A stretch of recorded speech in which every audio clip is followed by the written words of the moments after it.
pleased to welcome you to this program to discuss the problems with plastic. To present this evening, then, we have a very special guest, the Southern California Director for Beyond Plastics. We have Susan Keefe with us here this evening. Hi, Susan. A little bit Hello. about Susan. She's a former high-tech leader at Oracle who has become a compelling voice in the national fight against plastic pollution. After a 30-year career in technology, Susan made a bold and deeply personal pivot into environmental advocacy, partially driven by the chemical contamination that devastated her hometown of Toms River, New Jersey. Today, in addition to her work with Beyond Plastics, she is the founder of Eco Forward, a California certified green business. Through rigorous investigation, public education, and policy analysis, Susan exposes why most plastics in the United States never get recycled, how the petrochemical industry has shaped public perception, and why weak enforcement continues to undermine our state laws. So, before I have Susan properly introduce herself, once again, we do ask that you turn off your cameras and mute yourself during the presentation. If you do have questions, please feel free to place them into the chat, and we will make sure to attend to those towards the end of the talk. With that, Susan, I will let you take it from here whenever you are ready. I'm ready. Thank you so much, Jack, and welcome back, everyone. Hope you had a great 4th of July. I am the Southern California Director for Beyond Plastics, but I am a San Francisco, Oakland girl. My children were all born in San Francisco, raised in San Francisco, and mostly in Oakland. I'm coming to you from Portland. I know none of that makes sense, but that's just where I am to be closer to my daughter who lives in Washington. So there you have it. Really excited to be with you. And yes, as Jack said, I decided to make a pivot in my career of almost 30 years at Oracle. Combination of intrigue and irritation with what's happening in the plastic industry. And yes, driven by some things that I learned about my hometown of Toms River, New Jersey. So I'm going to just jump right into it. I don't think this is a surprise to anyone, this heading.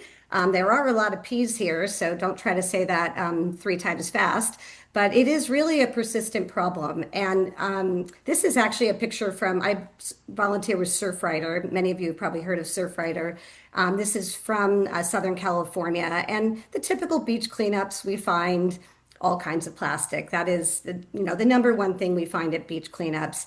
And, the problem with that is, we are really just turning our oceans into an unpermitted watery landfill. It's highly problematic. Plastic finds its way to water, even plastic that goes to landfill, often blows out of trucks, ends up in storm drains. It's such an enormous problem.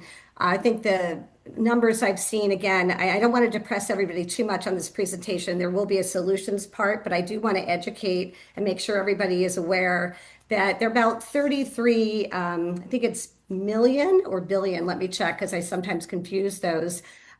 Million tons of plastics, billion would be really horrible, are entering our oceans every day. So that's about 2 to 3 dump trucks a day. So it's pretty significant. I will talk about why plastic recycling is a failure. Some plastic does get recycled, but that isn't necessarily a good thing, and I'll explain why. Plastic never really goes away. When I say this, people go, huh? What do you mean? It gets recycled into another product. And I'll talk about what I mean by that, basically related to microplastics and what happens to plastic in its life cycle. It is everywhere. I don't know about you, but every time I go into a grocery store, I can't walk out of there without plastic. Last night I ordered takeout, which I almost never do, but my husband wasn't feeling well, and I said, you know what? I'm going to get us some Vietnamese pho. I think I got 12 pieces of plastic. I mean, it was just awful. So it's just everywhere, and it is a toxic material, and I'll explain why. And it's making us sick. There's real health concerns as related to plastic. So, what are we going to do about it? More P's. Sorry. I guess I like the letter P. People, all of you. People are what give me hope. Honestly, if we didn't have people exposing this issue and talking about this issue, it would be the status quo. So, thank you all for taking the time to be here tonight. Policy. Policy is complicated. We have good policies, we have bad policies, we have policies that aren't being enforced, but good policies that are enforced and enforceable are really how we help to move the needle. And finally, product. When I say product, I don't necessarily mean switching to another disposable product, but that could be a solution. I also mean reusables and changing the materials that we're using for, consuming a lot of the different packaging that we have today. So let's jump into it. One more really depressing slide. I have a few, sorry. How bad is it? Well, it's pretty bad. As you can see, I mean, plastic's been around a long time. I mean, it started back in the 20s, but it really started to take, people started focusing on it back in the 50s, the era of throwaway living. There were some pretty cool ads, like with a baby in a cellophane bag, with a stork and like all kinds of stuff. You go, holy moly. But the difference now is you see the trajectory, and this stops at 2019, but sadly it's continued to increase, is that plastic, went from being a manufactured durable product to being a disposable product right around the mid 80s, early 90s. And the trajectory has just gone skyrocketed from there. And what's really interesting about that is it's not disposable at all because it never really goes away. So we dispose of it and we, go get a Starbucks with a plastic cup. We drink our thing and we stick it in the recycling bin, which is not going to happen, or the garbage, and it's disposed of. But unfortunately, that plastic cup will never really go away because it's going to break up into microplastics. That's just the nature of the material. So it is bad. It is bad. But again, there are things that we can do about it. The other thing that's and really important to acknowledge. And I do a lot of work with the climate crisis, and the two are really, really closely connected. It is a huge contributor to, I should have said climate crisis. I don't even like using climate change anymore. Climate crisis. And that's because plastic literally pollutes at every single stage of its life cycle. Plastic is made from fossil fuels. Most single-use plastic now is made from frack gas, which obviously is a type of fossil fuel. And if you look at the entire life cycle of plastic, it pollutes at every single stage. And this is really important to keep in mind. Now, when we burn plastic, which technically we don't do in California anymore, but we send plenty of plastic to be burned in other countries, you could say that plastic went away. But did it really? Because those chemicals are still being emitted into the atmosphere because plastic is made of fossil fuels and chemicals, which I'll get into. So it doesn't really ever go away. It's, as I said, highly problematic and highly polluting. The other thing I think that's really important to keep in mind, I live in Orange County now. I used to live in Oakland, and Oakland has definitely has some parts where there's industrial and some environmental justice communities. Where I live in Orange County, there's not a whole lot of that. I live close to the beach, and things are pretty much Shangri-La. Well, that's not the case for many places in the country. And I'm not saying this to be provocative, but without racism and greed and corruption, we wouldn't have a plastic crisis and we wouldn't have a climate crisis. And that pollution is not equally shared. If you look at this map, it's pretty horrifying. They call that whole area between in Louisiana from Baton Rouge to New Orleans Cancer Alley. And they refer to the areas in Houston, Texas, where all these petrochemical companies are as sacrifice zones. So it's really something to keep in mind that, the convenience that we all sometimes enjoy from having plastic, and again, it's not our fault because most of the plastic isn't our fault. As I said, we can't go into a grocery store and oftentimes get takeout without plastic, is really disproportionately felt by low-income communities and communities of color.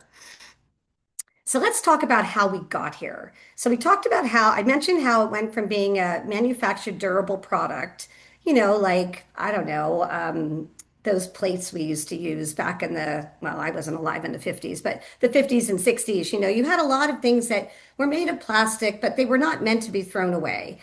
The other issue is we had industry groups, and I don't know if anyone on this call is old enough to remember Keep America Beautiful. I have news for you, they're still around. They were a nonprofit that was basically formed by the packaging industry. And they had slogans like people start pollution and people can stop it. And I don't know if you remember any of these ads. They had the crying Indian who wasn't Indian at all. He was actually an Italian actor. And they said, oh, we have still so far to go. People are causing all this pollution, yada, yada, yada. get involved, pollution hurts all of us, et cetera, because people find pollution morally unsettling. And they just did this PR campaign was just amazing, right? We're not going to talk about all the companies that are making all of this pollution. We're not going to talk about oil and gas. We're not going to talk about the big corporations. We're going to talk about you, each one of you, because you're the cause and you need to do better. And you need to make sure you recycle and you put your stuff in the trash. Litter Bug was this is another popular ad.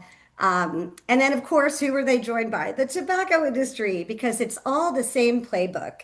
And I have news for you. It's really funny. I was telling Jack that I presented at the city of Del Mar at their climate conference in April. And the day before, I think it was, I don't know, right around Earth Day, there is a group called the Halo Awards. And I forget, it's probably a bunch of industry backed people. They gave Keep America Beautiful the nonprofit award of the year just this past April. So these guys are still alive and well and doing their thing and pushing the blame to consumers. The disinformation campaign is really important because people think of plastic as a pollution issue. They think of it as a waste problem. We have a waste management problem. And I like to say we have a wasteful plastic problem. And that's really important. We have a plastic production problem. Almost 500 million tons of plastic a year. That is not necessary and that's not sustainable. It's not a waste management problem. We can't just recycle our way out of it. And back in 2020, Laura Sullivan, who I think was from the Bay Area, wasn't she? I'm pretty sure. She did this amazing investigation. She's an NPR reporter about how big oil misled the public. And it's on Morning Edition. You can listen to it. It's a really terrific investigation. Very, very well done, very thorough. I love NPR. And, she said, look, they've spent millions of dollars in advertising, as I just mentioned. Recycling is going to save the world. The industry's known for decades that recycling plastic doesn't work. Why? Because it's expensive. The economics don't make any sense. Virgin plastic is cheap. It's a commodity product, right? It's about volume. Recycling is expensive. And recycling plastic is very complex, which I'll get into. It's not like paper or aluminum or glass. So it's just not viable. And they've known it for decades. And deceptive advertisements, blah, blah, blah. You can read this. But this has been a false narrative. And so I don't know how many of you guys know that not last year, 2024, gosh, it's already 2026, the state of California sued ExxonMobil. And the Attorney General, Rob Bonta, sued ExxonMobil for misleading consumers for 50 years on plastic recycling. And if you're not familiar with this lawsuit, I suggest you Google it, look it up. It's obviously going to take years for this to get settled, right? I'm probably 5 or 6 years before there's any kind of settlement reached. And of course, ExxonMobil came back with their statement blaming California. So there we have it. So I mentioned recycling. I do want to talk about recycling because it truly is a false solution to the plastic production problem. And we've all been trained to recycle. I have too. I thought recycling is what we're supposed to do, and they're counting on that. They, meaning the plastic industry, is counting on that. So just a teeny bit of history. Fun fact. So the recycling symbol was actually a contest back at USC in the 70s, and that's how this whole little chasing arrows thing came up. And the plastic industry saw that and thought, wow, what a great idea. We're going to borrow that and we're going to stick that on every single piece of plastic. So since 1988, the plastic industry has been putting this triangle, which resembles the recycling symbol, and many, many people believe, including myself years ago, that this means that the item is recyclable. And all it really is a resin code. It just is a resin code of the type of plastic that's primarily used in that product. It does not indicate recyclability at all because it was never designed to be recycled. Laura Sullivan's investigation proved that. Our recycling rates prove that 5 to 6% a year. That's nothing to get excited about. The petrochemical company continues to perpetuate this. I've linked in a really good it's not an article, it's a report from the Climate Integrity Project. They've come out with 2 different reports in the last couple of years, and this is all about plastic recycling. If you want to dig deep, I highly recommend it, and you'll get access to these slides. And that's why a shift in focus is really needed from reduce, reuse, recycle to reduce, reuse, and regulate. And regulate when we have, as I said, good policy that's actually enforceable. And I'll explain why as we jump into this. So I mentioned that the recycling rate is approximately 5 to 6%. That is nothing to jump up and down about, right? I mean, if I got a 5 or 6% on a test, I think, I would obviously be failing. And this is where it goes, right? So most of our plastic is landfilled. In the state of California, we do not burn plastic, but I fully expect that to change with our new law, SB 54. Plastic is burned in other parts of the country, especially on the East Coast. It's burned all the time in places like Tulsa, Oklahoma, big incinerator. 5% is recycled, and that 5% is of all plastic, and almost all of that number is made up of bottles, which we throw away 40 billion plastic water bottles a year. Wrap your head around that. Bottles and number two plastic, which is jugs and containers. That's pretty much it. Everything else is single digits. And as I mentioned, a lot of this leaks into the environment. So nothing to get too excited about. So now I'm getting hungry. So I like to think of plastic, recycling plastic, as trying to unbake a cake. Plastic has so many additives, it has so many different versions of plastic. There isn't one kind of plastic. It's not like glass, it's not like paper, it's not like aluminum. Once you've made the plastic, you can't just like unmake it. And that's why plastic is so complicated to be recycled. So it's, just something to think about. Or sometimes I'll say it's like trying to unscramble an egg. Once it's scrambled, you're done. But I think the chocolate cake is like a better visual. And plastic recycling California, we have nothing to get excited about here. We are not doing any better than anywhere else. This is an LA Times article. I work quite a bit with Suzanne Rust. I provide her with quotes for many articles in the LA Times. And this was an article at the beginning of this year. And this is based on California's own data. It's linked into this.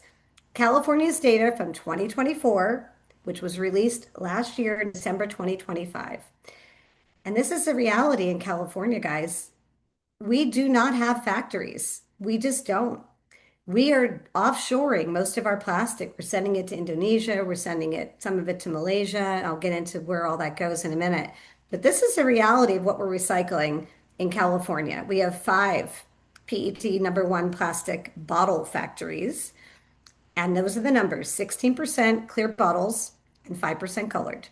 And that 5% colored, I guarantee all got exported because these numbers also include export numbers. And then 3 number two plastic, or otherwise known as high definition polyethylene factories, 19% clear. Some colored stuff I think gets recycled as well. It was like single digits, but that's it. We had 2 factories close last year. We're not recycling this stuff in the state, which means it's going to other places.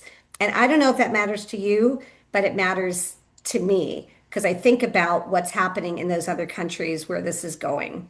This is a summary from the Greenpeace report that was also released in December of 2025. I know many of the people who worked on this report. They are fastidious. They tracked all of these different factories. This is specific to California, and you could see the 5 and the 3 for the PET number one bottles and HTPE number two containers and jugs. And you can also see the maximum reprocessing capacity. So even if all of our stuff went there, we'll never recycle all of the plastic that we use in California. Everything else is not being recycled. So I know, sorry, more bad news. And it's really important to recognize that, we used to send a lot of stuff to China. China stopped accepting our plastic waste many years ago, I think 2018. Malaysia joined China. They're like, no more plastic. We still send stuff to them in paper bales, which is unfortunate. And this is a quote from Jim Puckett from I don't know if you've heard of Basel. This is the Basel Action Network in Seattle, and they track illegal waste exports and just the impact that it has on these other countries that usually don't have a lot of resources. They don't have a lot of infrastructure. This is where we've shifted our recycling. It's mostly going to countries like Indonesia, which also doesn't have a lot of infrastructure for recycling. And California and Texas are kind of tied for number one in terms of the number of exports that we're sending to these countries. So it's pretty sad because what that leads to is waste colonialism, really. I mean, we are sending this to poor countries who, really don't have the resources, to deal with all of this. And there's a Gaia is another organization I highly recommend following. They're a very important organization like the Basel Action Network that really track a lot of these waste exports and the impact that it's having on these countries. Kind of like what we're doing in our own country with, the sacrifice zones, et cetera. So I do want to talk about a few more false solutions before I get into the positive stuff. Chemical recycling. Some of you may have heard of this. Sometimes it's referred to as advanced recycling. This is been around for years, decades actually. Again, this is not real recycling. Most of this involves high heat and chemicals to either burn plastic or turn it into dirty fuel. It's expensive. There's only a handful of plants around the country that can even do this. One of them just closed actually, so now I don't know if there's 10 or 9. They're not operating at capacity. I really truly believe they're just used by the petrochemical industry to prop up the fact that they're propped up by subsidies, that chemical recycling is the way we're going to save the day. And of course, they're located in environmental justice communities. Some of you may have heard of recycling by mail. There are a couple of different companies out there that are doing it. One is Ridwell, which is from Seattle. I just saw Ridwell all over Portland, little porch containers where people can drop off their plastic and feel good that it's getting turned into something. The other one is TerraCycle, or actually, sorry, this is Pact. Pact is through Sephora, Ulta, like bring your beauty packaging into Pact. This is one that I tracked with with an air tag that went to Tulsa, Oklahoma in an incinerator. That's where everything in California went last year. I wouldn't say we gave it a new life. We just polluted the people of Tulsa, Oklahoma. And then there's also the store drop off, which hasn't been monitored for years. A woman actually in Northern California started it, and now she moved to North Carolina. I spoke with her. She said that none of that's being monitored anymore. I don't know why grocery stores are even doing it. I think the info, I could go on and on. I've done like actual presentations just on this. The issue with this is it really doesn't do anything to affect virgin plastic production, which is what we're trying to solve for. It's making us feel good because we're sending it somewhere else, but we're trucking this sometimes thousands of miles away. Many of these containers, whether it's Packed or Ridwell or TerraCycle, which I've also tracked, sit in warehouses sometimes for years before they're incinerated. So I'm not saying that some of it doesn't get turned into something. Certainly, Ridwell does a good job of sourcing partners, although their partners tend to change because they get overwhelmed. There's a really good LA Times article I worked with Suzanne Rust on about Ridwell and TerraCycle that ran. I did a fact sheet, which is, I think, linked into here for Beyond Plastics. It goes into all the details, but this is definitely not the solution that you think it is. And I'd highly recommend rethinking participating in any of these mail back campaigns. Again, it shifts the expense and burden to us. It doesn't change behavior and doesn't address the root of the problem. The other thing, and I know I have Andrea on the call, is many places, including LA, Orange County, all over California, because we have a water issue, right? Replacing natural grass with plastic turf. I honestly can't think of anything sadder than seeing our kids playing and rolling around on plastic grass. I mean, it's actually kind of heartbreaking. It is so toxic. There's not enough time on this call to talk about how toxic it is. These are just a couple of bullet points. When you think of a plastic field, that's actually made up of like over almost 3 million plastic bags, 46 million straws, tons of chemicals. It does require a lot of water to produce the plastic turf. And according to people that know a lot more about this than I do, potable water is required by warranty to deal with the discoloration and the degradation of plastic. So it's really a terrible, terrible idea. And unfortunately, many cities, including many near you, I think Los Altos or Los Gatos just recently decided to do it. It's really awful. The chemicals in synthetic turf are just endless. So our kids are literally just playing on toxics. So microplastics, the burns. When I was presenting, as I mentioned, in the city of Del Mar for their climate conference, they had a little patch of plastic turf. And Diane Wolke, who works for Safe and Healthy Playing Fields, she came to my presentation and she took a temperature of the turf and showed me where turf had been melted. And it was only 70 degrees outside, but the turf was registering at 116. I mean, it's really awful. And this was like an actual thermometer she was using. So it's truly a false solution. And I really just hope that we can get away from thinking that it's a good idea. There are great solutions. Bermuda grass is very drought tolerant. Diana and I were able to convince the city of Irvine to not do another turf field. She actually brought samples of the grass to the city council meeting, which I just thought was amazing. So more information, I will connect you up with her. Of course, Andrea's on the phone as well, or on this call, and she has a lot more information. There just wasn't enough time in this presentation to go into the details. So the next thing I want to cover is plastic and our health, and then we'll get into the solutions. So, as I mentioned, plastic is made of fossil fuels and frack gas and chemicals. And there are over 16,000 chemicals found in plastic. I did not know this 5 years ago before I started really getting into this. I didn't really understand what the chemicals or how plastic was made. I'm not a chemical engineer, but I got schooled by one for a couple of years and I really understand it. I'm still not a chemical engineer and never want to be one. But it's really pretty shocking, and most of these are not regulated. In fact, really almost none are regulated, regardless of what the plastic industry says. Many have not even been studied, and over 4,200 are actually hazardous chemicals that have been linked to all kinds of neurological issues, cancer, etc., and fertility issues, which I'm going to get into because that's a big one that I don't think people have really been focused on.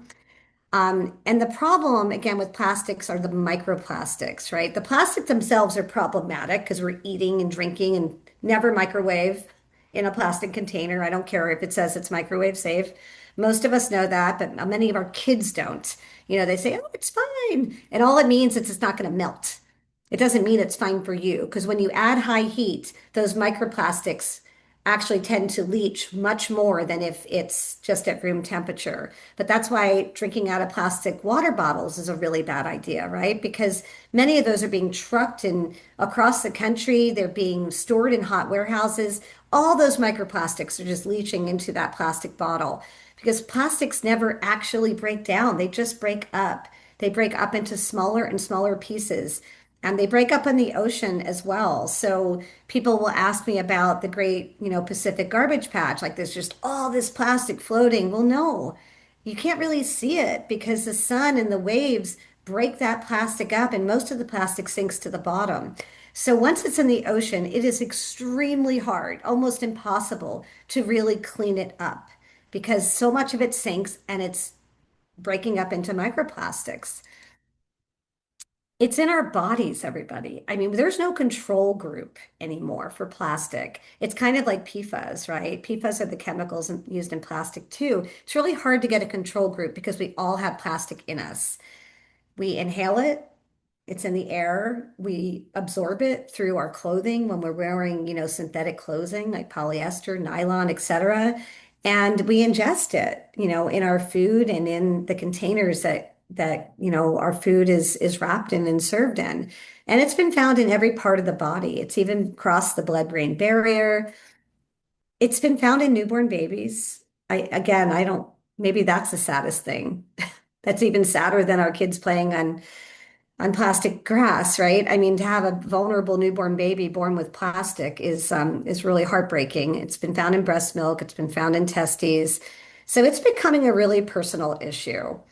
Um, the toxic additives, I mean, this is a rubber duck that's made of polyvinyl chloride. That's what most rubber ducks are made from. Terrible, type of plastic.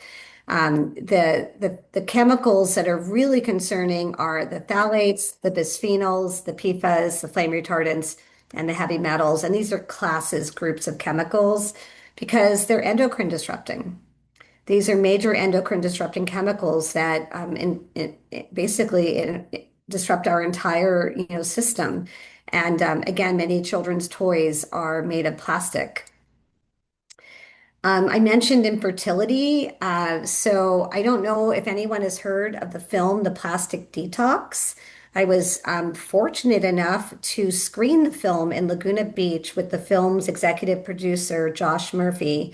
Josh and I, and a climate scientist, and we were on a panel together as well and talked about this. And this is an amazing film. If you haven't seen it, I highly recommend you watch it. It's on Netflix.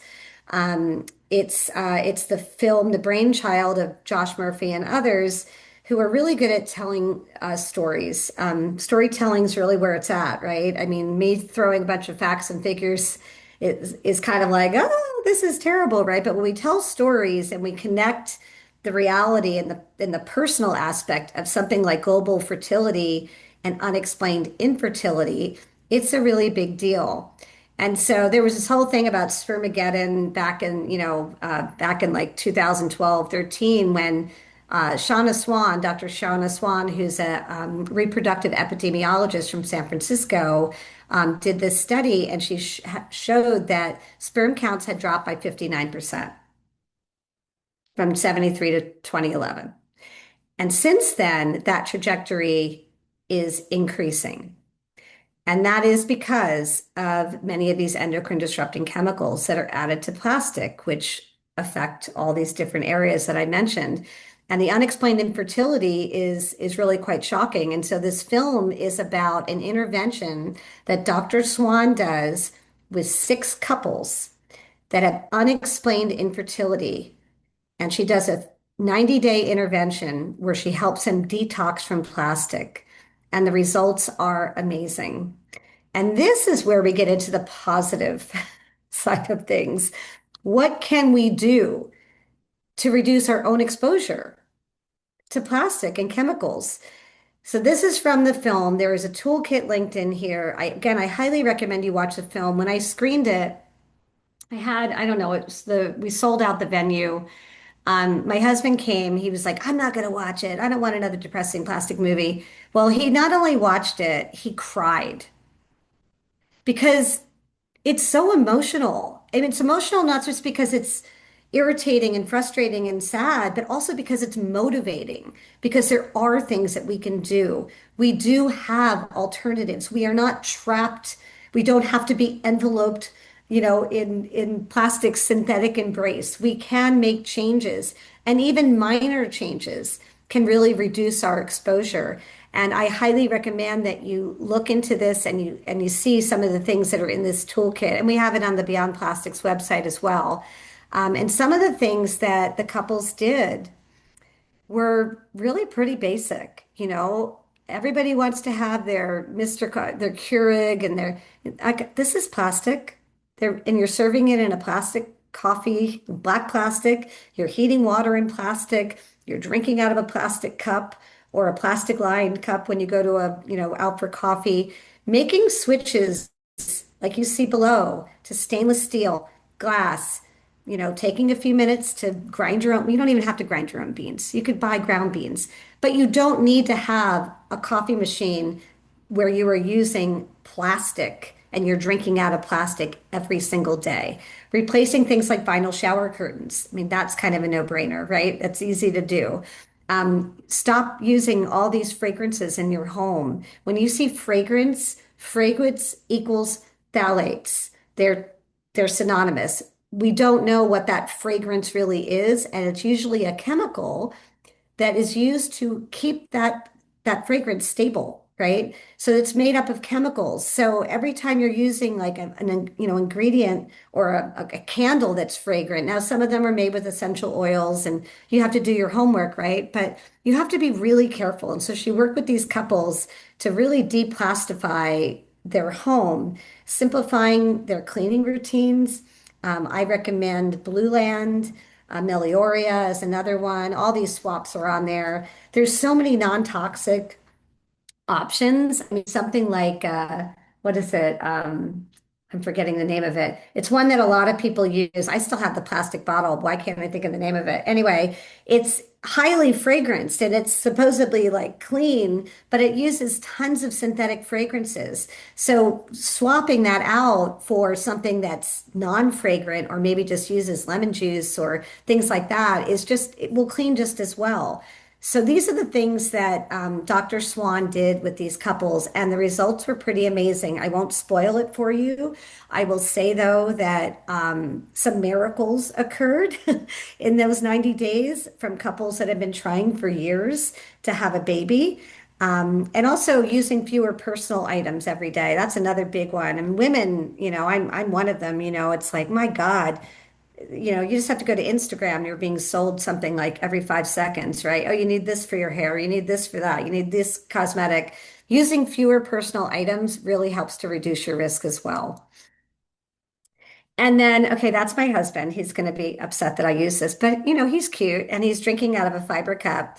So after your own home, you've got to protect yourself and your family. The next step is to really look outside of your family. Look in your communities. When I moved to Tustin, California, which I had never heard of before in Orange County, they have all these events where they are just serving all this stuff in plastic.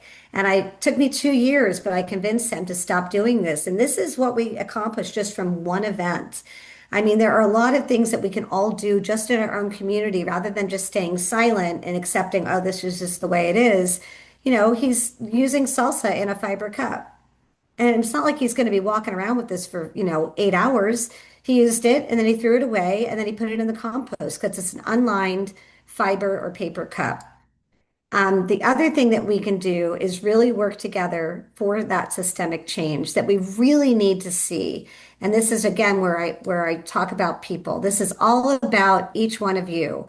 Power to the people. This is from a incinerate. This is from Rohnert Park in out by Petaluma. I believe Rohnert Park's by Petaluma, and they shut down an incinerator. They were doing and chemical recycling facility that was near a school, and this is because the people showed up and did something about it. Strong policies. We need strong, clear policies without a lot of legal gobbledygook, so we know exactly how those policies work and how to enforce them. We do need to shift to those safer disposable products, metal, glass, fiber, etc. And then we need to shift to reuse. Reuse infrastructure. There is no reason for us to be drinking water out of a plastic bottle. We should be doing refill stations everywhere. Cities should be, investing in this, just like we do at the airport. Before we get on a plane, we can bring our, refillable bottle and fill up. I know I want to quickly go through this and then I'll open it up for questions. We did ban plastic foam in California. We banned it over a year and a half ago. It's still on store shelves.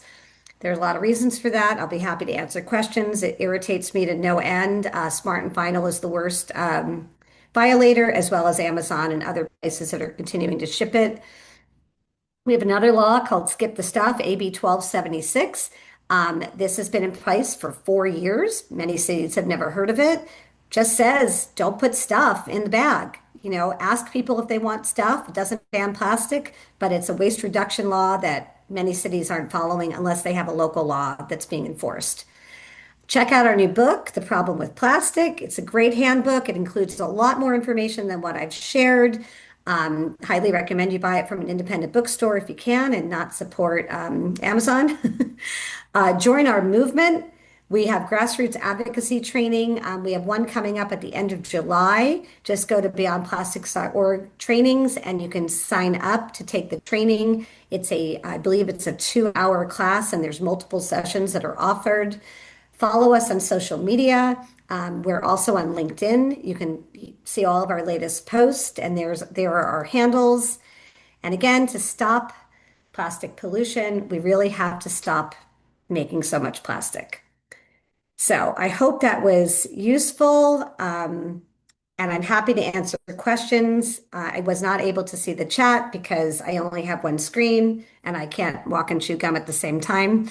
But happy to answer questions on chat or if anyone, Jack, I'll leave it up to you how you want to do this. If you want to read me some or Yeah, absolutely. If you guys have, first of all, thank you, Susan, so much for your presentation. That was quite shocking, but like you said, it's quite motivating, and I hope people took a lot away from it and kind of, find some tangible action to move forward with it. That was excellent. Yes, if you do have questions, I recommend you place those in the chat, and I will read them off for Susan. And then a note too.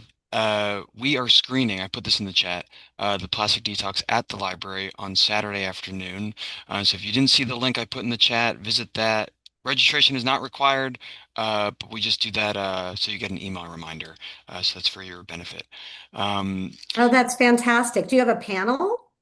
it'll be myself, and Mm. then we're just gonna have it open for a conversation afterward. Yeah, Oh, that's so great. I'm I, glad you're doing it. I might be screening it here in Portland while I'm here. We'll see. excellent, awesome. Well, I'll kick off the Q&A with one question, and I think we'll go to the chat right after. Sure. I think it's maybe pertinent to start with this one and talk about false solutions. Hmm. Because the last slide is, stop plastic by just stop making it. So if none of big plastics proposed fixes are going to solve the crisis, it's ultimately comes down to them to, make less. But other than profit, if that's the only thing, but what is stopping that from happening? Uh, I know that's a very broad question, but Hmm. other than, money-making motives, is there something else that's getting in the way? Well, that is certainly the number one thing. But I think the other thing is, our systems, our infrastructure, right? I mean, instead of changing the systems, we just change the rules, right? And so I think that part of the challenge is that we do not have reuse infrastructure, right? We don't have any of those things set up. So we just continue to kind of change the rules and say, well, this can actually be recycled. And, so the recycling, I think, gets in the way. And then this disinformation campaign that I mentioned, and plastic the plastic industry is pretty amazing. Like they're in cahoots, of course, with the consumer packaging industry, right? Like they've all invested in these systems now and they don't want to change. It's expensive. This is why I don't know if anyone saw the big, money lawsuits on SB 54, our Packaging Reduction Act in California. That's coming from both ends, right? It's coming from environmental and it's also coming from the packaging industry, the agriculture industry. They're like, what are we going to do if we can't use plastic clamshells? I mean, so it's a combination of things, and the plastic industry just wants to partner with those guys, right? Because they can sell more plastic. And so they're going to continue to find ways to say it's going to be expensive. They're going to, just create more doom and gloom. That's what they do anytime there's any kind of local plastic law. The plastic industry typically shows up, either the American Chemistry Council or whomever, because they want to kind of keep this myth going that plastic is safe, plastic is useful. It doesn't use cut down trees, right? That's used a lot. Like it's better than cutting down trees. Of course, fiber doesn't really cut down trees. It's agricultural waste. So I think it's a combination of those things, Jack. And yeah, I mean, but profit is always the number one motive, and then just the systems and infrastructure. Yeah, it's quite overwhelming. I know. But you know what? I've got plastic all around me. My computer's made of plastic. Hmm, My phone's made of plastic. To me, this is not about stopping all plastic. This is about plastic packaging, hmm, especially as it relates to food and beverage. If we could just do that, that would be enormous. That's almost 50% of all plastic. That would make a huge dent. Plastic is super useful in many ways, right? I think we need to reframe that this is really about plastic packaging and unnecessary packaging that could easily be replaced with other materials hmm. that are safer. Right. I think that's a good transition to, your work and, educating the public and calling out greenwashing. We had a comment in the chat about Hmm. containers sometimes often have plastic lining. So Hmm. in that sense, what is the most common form of greenwashing that you've encountered from companies trying to look sustainable, maybe without actually changing their practices? Yeah, well, bioplastics, unfortunately, is a pretty common one, especially because we don't. Yeah, the term recyclable, absolutely. The term compostable and recyclable and biodegradable. I mean, these terms are not regulated, right? So, these forks are made from corn. It's like, well, you can't just have corn to make a fork.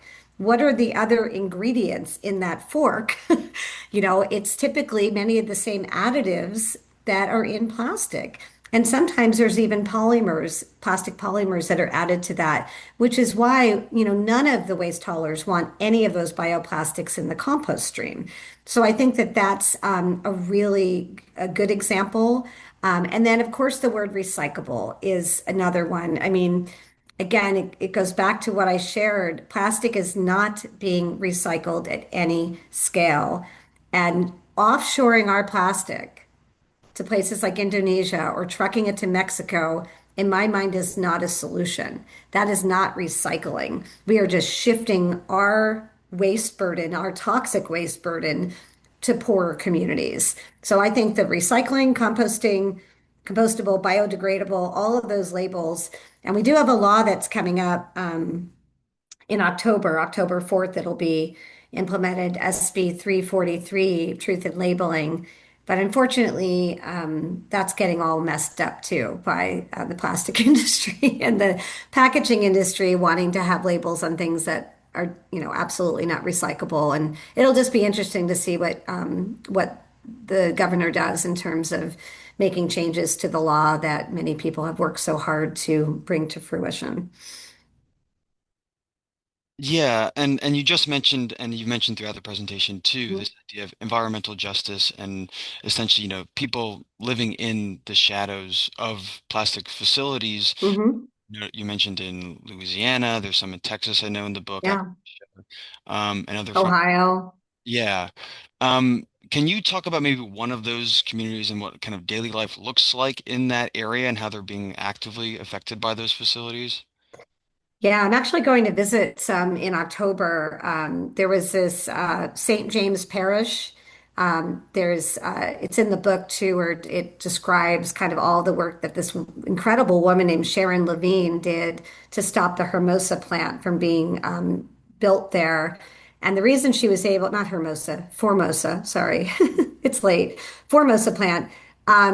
And the reason she was able to do that is because there were it was actual grave sites of former slaves. And there was a law that said you can't, build on these grave sites. But that was only one of many communities of factories that these communities are dealing with. They're called fence line communities because there's literally a fence separating them from these toxic petrochemical uh, factories. And it's really horrible. I mean, cancer rates kind of skyrocket in those areas. The quality of life is certainly not good. The air is polluted, increase of asthma, increase of neurological issues. The list goes on and on. Toxicity in babies. There's a great doctor named Jane Van Dyson who follows this very closely because she's an OBGYN to see what happens to pregnant women that are living in those communities and the problems that they have with miscarriages and with, health issues with their children. So it's a really huge issue. And I don't know that any of us can, I know I have read about it and I've seen films about it, and I'm going to go see it with my own eyes. So, maybe ask me again after I come back in November because I want to see it up close and personal, just to see how these communities are living. But many of these stories are covered in the book. And again, I will say that there's reason to be hopeful, right? Because we do have people like Sharon Levine and others who are organizing grassroots, standing up, to big oil and petrochemical industries, which is not easy to do. And that's where if we could just really survey our own use of plastic and think about that when we're using these things, that's only going to help to reduce, plastic, and then focus again on the systemic change we all want to see that will, positively help those, communities living near those facilities. Yeah, absolutely. I'm curious, in your own, private work beyond Mhm. plastics. I wanted to touch briefly on the Starbucks investigation that you did because I want people to know about that. And we just talked Sure. with the call that there's more updates on that that I was not even aware of. But you were featured in this CBS investigation, proving that Starbucks, custom recycling bins, quote, were falsely labeled as recycling customer plastics. Can you actually just briefly kind of overview what was going on there? Sure. Well, that's where the intrigue and the irritation came in when I started to notice these like custom labels on recycling bins in California. It was not just recycling. It was like pictures of hot cups, cold cups, lids, all this stuff, put it here. And I'm thinking, how the heck is that going to get recycled? And so myself and another woman who's a chemical engineer who's schooled me a lot on the chemistry aspect of things, we decided to put air tags into the cups. We glued them in, and then we dropped them into those bins that were labeled, and we followed them on our phone. We have Apple phone, iPhones, so we followed them on Find My, and they all went right to landfill in California because again, we don't have incineration. And then we pitched that story to CBS, and CBS put out their own trackers. CBS New York, they actually filmed the whole thing in my house when they came and they did the filming. And they found, pretty much the same thing, but they also had incineration, right? Because there's incinerators in many of these other states. So no, they don't get recycled. Some of them went to material recovery facilities, which are places where they sort and bale plastic. They are not factories that actually recycle the plastic. They just sort it and bale it or toss it, right? It ends up there, but that is not the same thing as an actual recycling factory. And yeah, and the reason I did it a sec, and then, oh, now I will say Starbucks did make a change 2 months after that series aired in 18 markets, and they decided they would comply with local laws. So I don't know if Sunnyvale has a local law on plastic packaging, but I know Cupertino does. And I'm told that if you go to Cupertino, it's in fiber. So you can actually still get a fiber cup. So they made that switch in about 580 stores because honestly, we embarrassed them and showed that they're not even following the law locally. But there's no way to, there's nothing else, right? So they have another 14,000 stores across the country where they're continuing to hand out plastic cups. And the reason why I did a second investigation, Jack, is because they recently kind of doubled down on their claim that their cups are recyclable, and they're partnering with WM, which is the nation's largest waste hauler. And the two of them kind of are in cahoots together saying polypropylene cups are now widely recyclable because they're using the group called How to Recycle, which is funded by the packaging industry, to say that now 60% of all households have access to recycling. Well, access doesn't mean recycling. And that's not even true because how to recycle is not regulated by anybody. So the whole thing is just again another hoax because they're making money off of the recycling, right? They're making money off of continuing to have people put it in the recycling bin, but that doesn't mean that this plastic is being recycled. There's really just a couple of factories in the whole country that recycle the type of cup that Starbucks is using, and they're pretty far from California. Alabama and Missouri is where they're located. Far away, yeah. Far away. Yeah, it doesn't seem to make economic sense for us to be shipping and bailing plastic cups to them. Plus, they're contaminated. I mean, no, nobody wants to buy this material, right? It's not like they're really going to be used for much. I mean, maybe it'll get downgraded into like a, paint can, which is what one of the factories does. But that's not. I wouldn't call that a durable product. And they don't have the capacity anyway. Starbucks uses about 8 million cups a day, and that's about 3 billion a year, just in plastic. And that's a low number. I'm being very conservative. So there's no way that any of these factories could even touch that. And that's just cups. not yogurt tubs and all the other things that this type of plastic, it's number five plastic, is being used to make. Good to know. It's a no. It's a no. Yeah. So you can find the full report, anyone who's interested. If you just Google me, you'll see the Guardian and Reuters and other news. We did a news conference, or go to beyondplastics.org, Starbucks cups, and you'll see the full report and you'll see our methodology. We basically did more tagging of cups. And this time I managed the process across 21 states, many of which didn't even have recycling bins. So we were only able to put trackers in 9 states plus District of Columbia. And we had almost the same numbers as the CBS investigation. It was almost identical. Kind of interesting. That's insane. Susan, I don't want to take up too much of your time, so I want to wrap up on, hopefully a more of a positive note. Yeah, We've talked about, this idea of guilt and blame and hope as well. yeah. Noted across this evening that, the crisis was created considerably by companies and not necessarily consumers.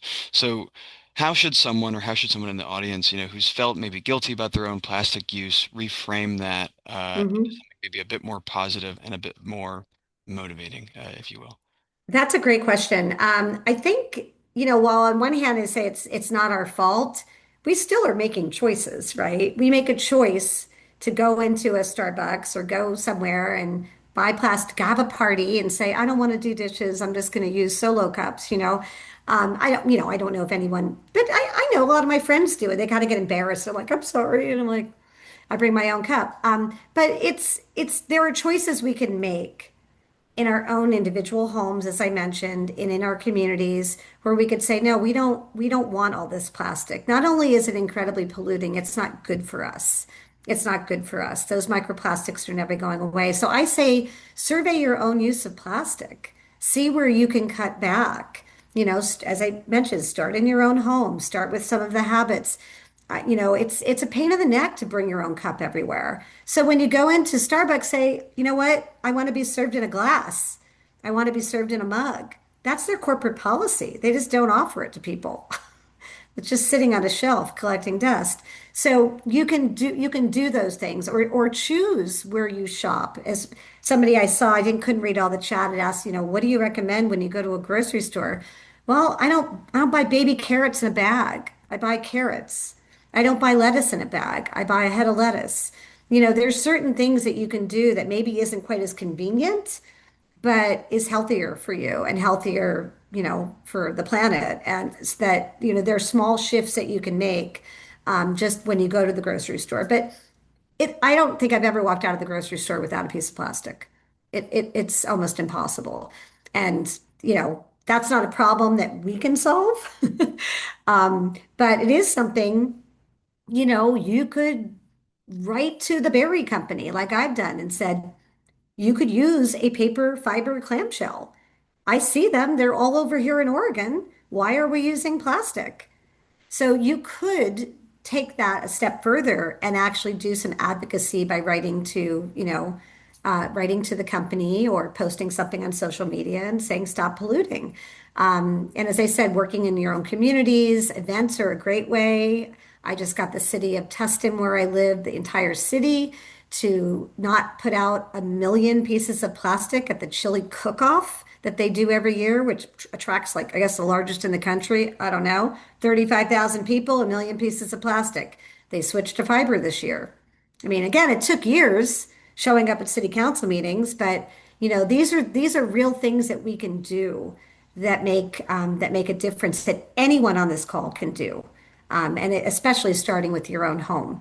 Because I do think it's hopeful. I think the film, if you watch the Plastic Detox, you will leave feeling you will not be crying. Will be crying tears of hope because it's motivating to know that there are definitely things we can do about this.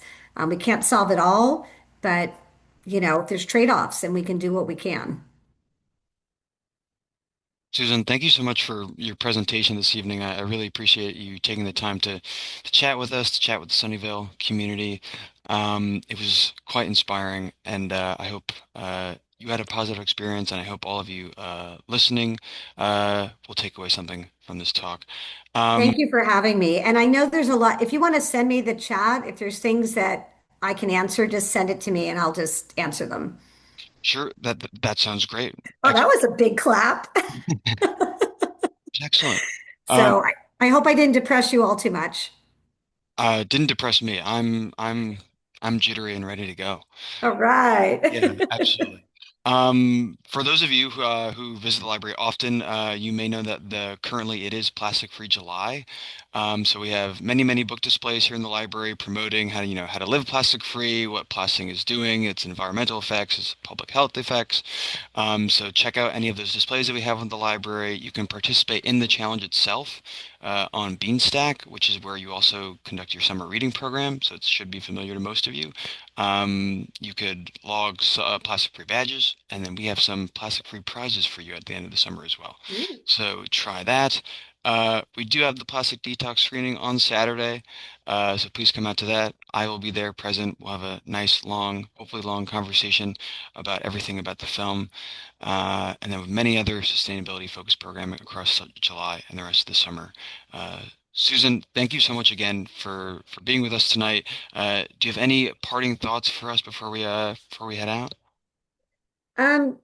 Just don't try to, I don't want to say boil the ocean. I hate that expression. What's another expression? Just try to do what you can, because don't drive yourself nuts. Just start in your kitchen. Get rid of your plastic cutting boards. They're horrible. They're bad for your knives too. Start with, your coffee service and your tea. Just look at some basic things that you can change because what you'll find is that once you make those changes, it becomes a little bit addictive and you'll start looking at other things because you'll feel a little bit better, And so I think that that's where I would recommend starting. But, don't just go and like throw everything out and, freak out about it because, it's a big leap, right? To make changes. I'm red hair. I wear sunscreen every single day. It's in a plastic tube. I'm not changing that. I've tried the glass ones. I don't like them. They don't work as well. I'd rather not get skin cancer. Everything's a trade-off. So, you just have to look at where you can make those trade-offs and start in your kitchen. Start with food. That's like, I think, the best way. And then go to your bathroom because that's a little harder. Fair. Very And well. keep talking about it. Yes, spread the word. Indeed. Well, thank you so much for that. And again, thank you for your time, for your presence here tonight, and thank you all for being here. Have a wonderful rest of your evening, everyone, and we will see you soon. Thanks again. Thank you.